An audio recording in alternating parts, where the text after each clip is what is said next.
Está alegre? Diga amém. Amém. Glória a Deus.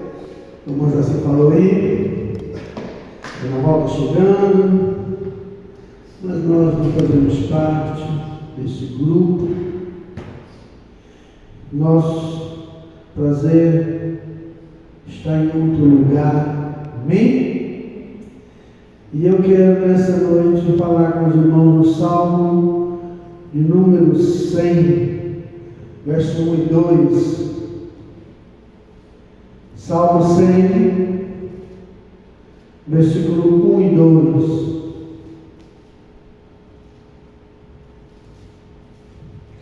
Que o Senhor venha te abençoar rica e poderosamente. Chave. Celebrai com júbilo ao Senhor todas as terras. Servi ao Senhor com alegria. Entrai diante dele com um canto. Só isso aí. Antes de sentarmos, irmãos, olha só,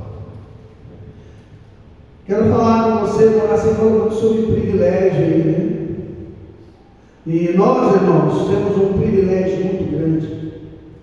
Nós temos o privilégio de servirmos ao Senhor. Você é privilegiado por servir ao Senhor. Amém? Lembra quando Cristo, lá em Mateus capítulo 4, o diabo estava tentando ao Senhor? Em determinado momento ele disse: olha, ordena que essas pedras se transformem em pães.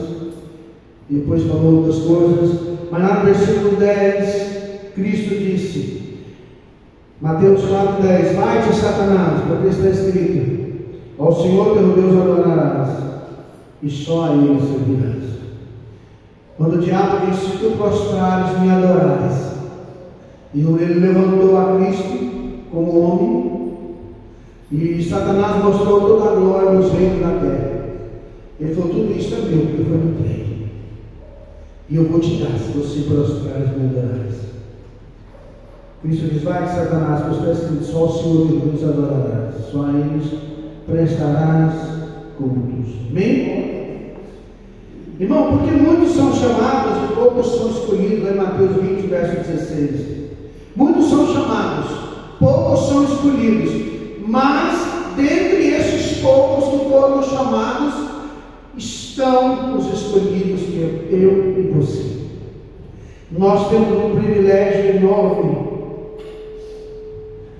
porque muitos tinham vontade de servir a Cristo, está aqui hoje, não dá conta, não tem forças para isso, ou não tiveram esse privilégio que você tem. E hoje, sendo um culto de oração, eu quero te falar: você é privilegiado, você é abençoado, você é servo de Cristo, você tem o seu nome escrito no livro da vida. Vamos ver mais lá na frente. Muitos até tinham vontade, mas não deram conta. Então valorize a sua fé, valorize estar na presença de Cristo. Eu gosto quando Pedro, Tiago e João, Cristo leva eles para o Monte das Oliveiras, e lá ele é transfigurado diante de Cristo, de Pedro, Tiago e João, que eram os seus discípulos mais chegados. Você pode ter muitos amigos, mas tem um que é mais chegado. Cristo tinha aqueles mais chegados, nós temos mais chegados.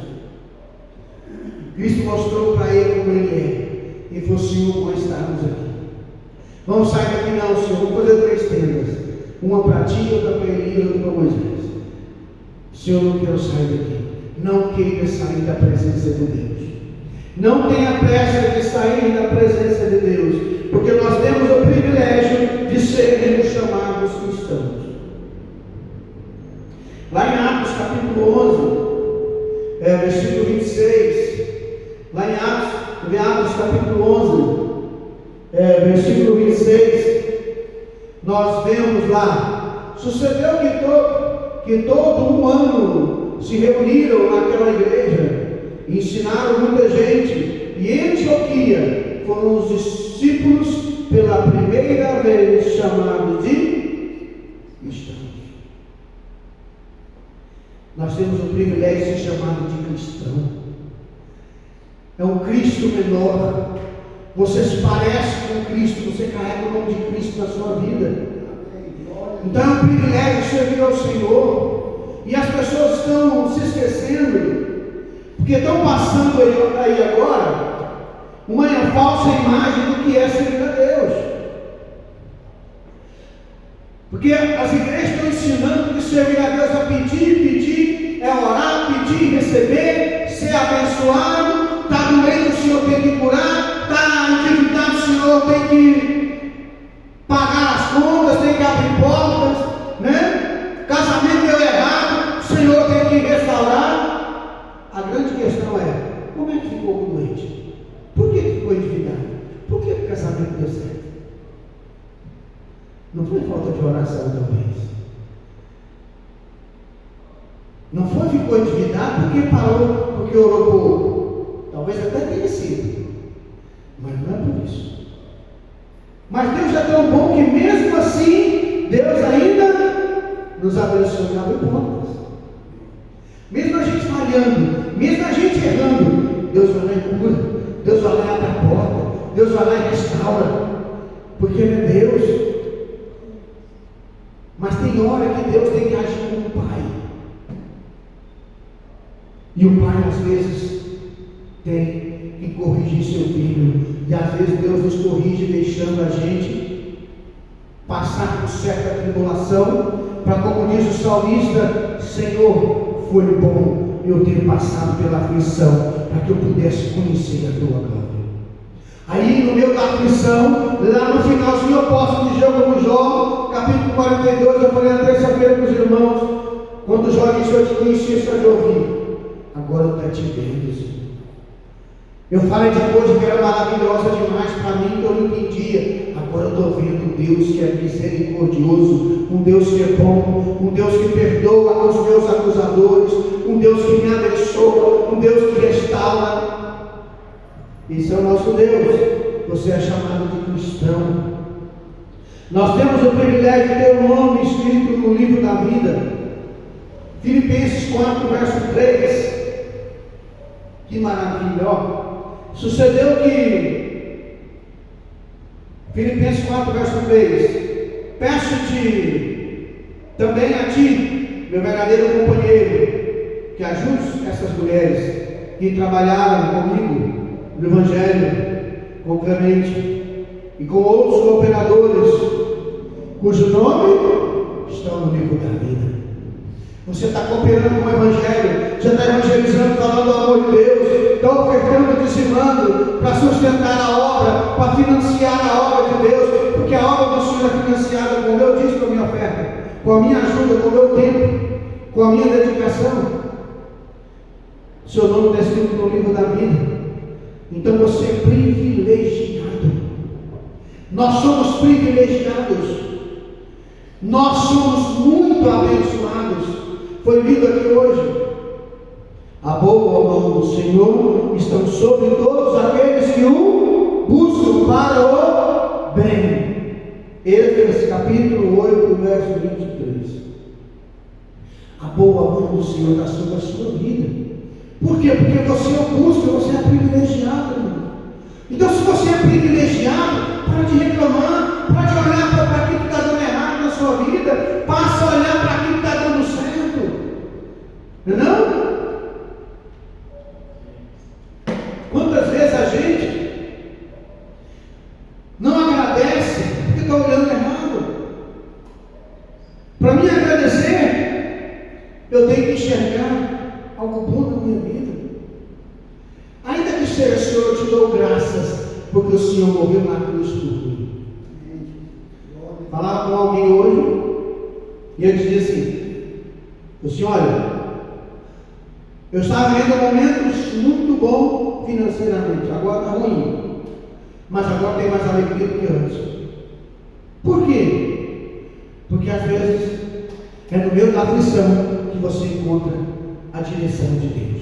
É no meio da fornalha da aflição que você vê Deus falando com você.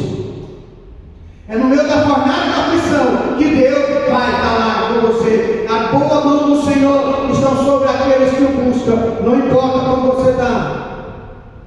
Não importa a sua dificuldade.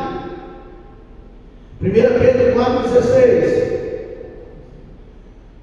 Nós temos o privilégio de padecer como cristão. Mas se padece como cristão, não se envergonhe. Antes glorifique a Deus. Antes glorifique a Deus. Nesta parte. Você está padecendo? Mas é como cristão. O que é um cristão?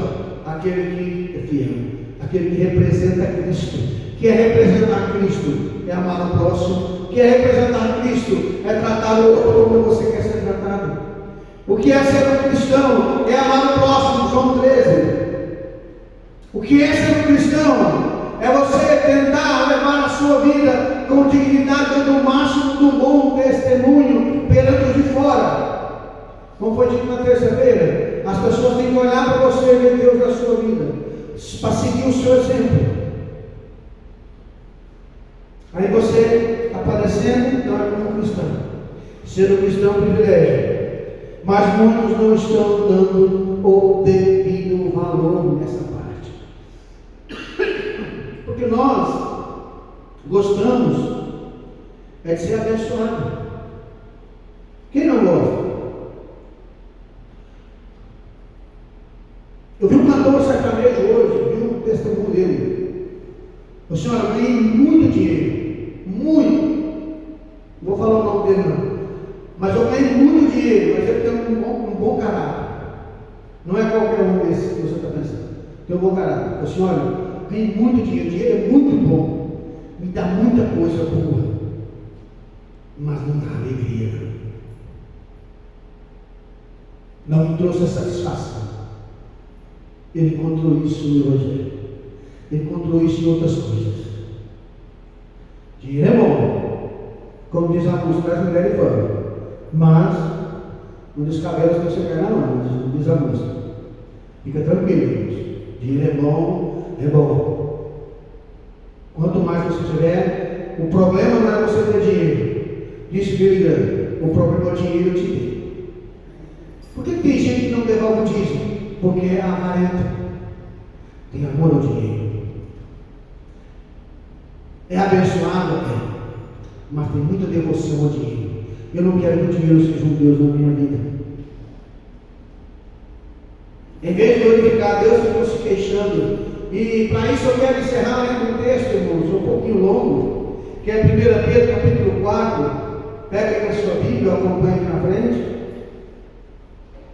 Que Pedro, nesse texto, faz um resumo muito bacana de muitas coisas que a gente está vivendo hoje, nos nossos dias.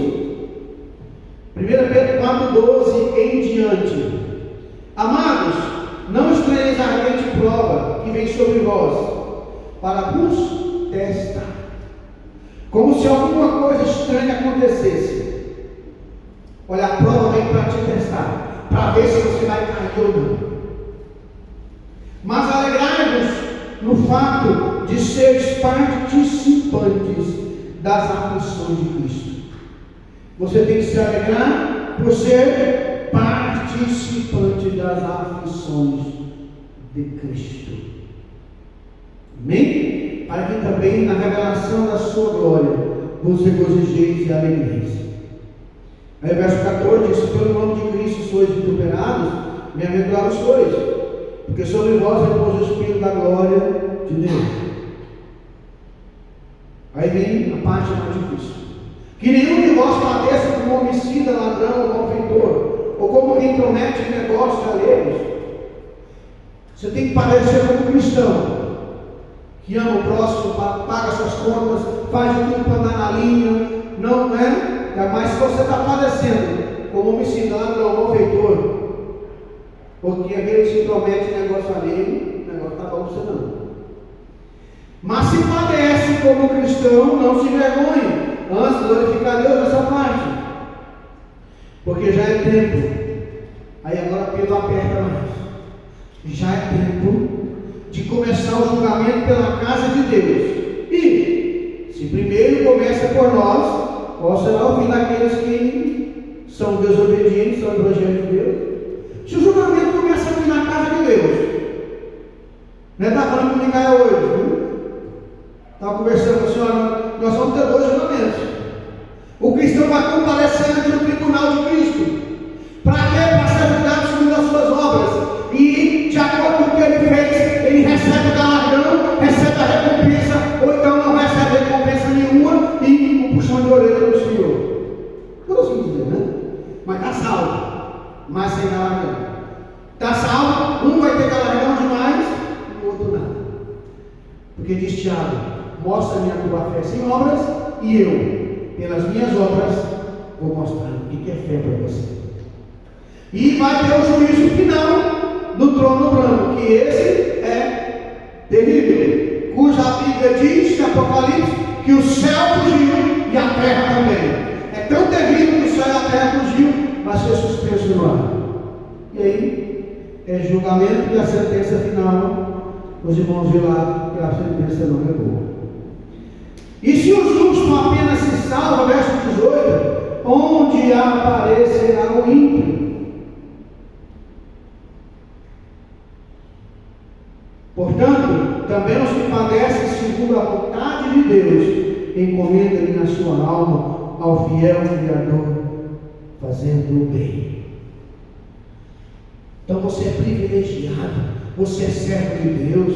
As lutas que vêm sobre você, para de reclamar, olha para o Senhor, cumpra aquilo que foi dito aqui no começo. Foi dito aqui no começo que Esdras ficou com vergonha de falar com o rei: olha, nos mande uma companhia de soldados para proteger nós, né, coração? Ficou com vergonha. Por quê, pastor? Esdras tinha a confiança do rei? Tinha, né? Mas ele falou: Deus vai nos proteger. Aí eu falo que Deus me protege e eu peço guarda para me proteger, não é nada. Não é não? Não dá. O que ele fez? Nós vamos jejuar, nós vamos orar, nós vamos consagrar, e a boa mão de Deus está sobre os que o buscam, né? Para nos abençoar. Mas o seu poder e a sua ira estão contra todos aqueles que o desprezam. Assim jejuamos e buscamos o nosso Deus por isso, e Ele foi clamado por nós. Vem? É no livro de Esdras, capítulo 8, verso 23 e 24.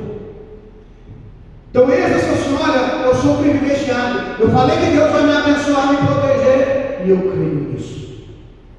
Deus está te protegendo, te abençoando. Você chegou no final do dia, trabalhou, chegou em casa, dá glória ao Senhor por isso. Eu não conquistei o que eu te queria hoje, mas amanhã eu vou tentar e vou conquistar. Se não deu certo hoje, levanta amanhã e conquista de novo.